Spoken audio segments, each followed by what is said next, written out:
सीमा कुमारी जिंदाबाद जिंदाबाद जिंदाबाद। ललन कुमार दास जिंदाबाद जिंदाबाद जिंदाबाद। नजारी पंचायत की जनता जिंदाबाद जिंदाबाद जिंदाबाद। जीप छाप जिंदाबाद जिंदाबाद जिंदाबाद।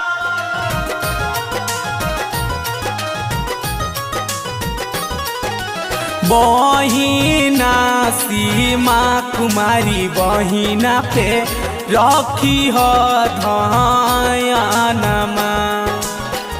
मांगतानी भोटवाए चाची आई के आंगनमा। आहो बहिना सीमा कुमारी बहिना पे रखी हो ध्यानमा।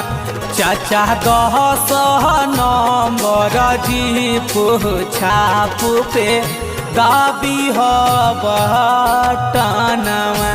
चाची 10 नंबर जीप छाप पे दाबी हो बटनमा।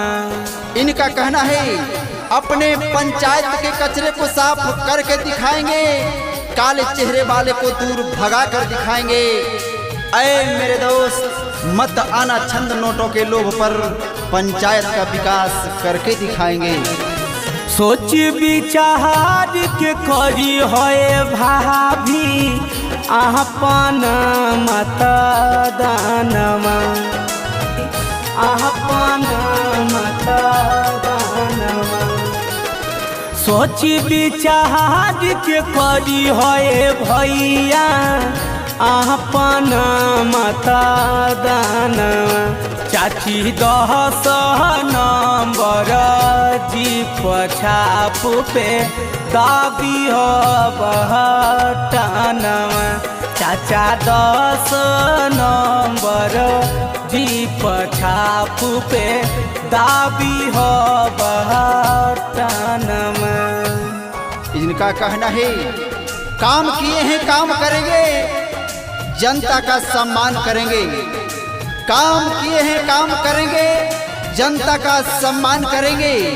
दिल तो पहले दे ही दिए हैं, जरूरत पड़ा तो जान भी देंगे।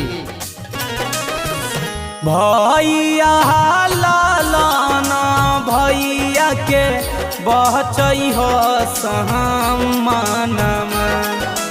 बचई हो सम्मानमा। हाँ हाँ भैया लालाना भैया के बचई हो सम्मानमा। चाचा 10 नंबर जीप छाप पे दाबी हो बटनमा। चाची 10 नंबर जीप छाप पे दाबी हो बटनमा। Mix by Kiran recording studio Hardi मो खैरा जमुई।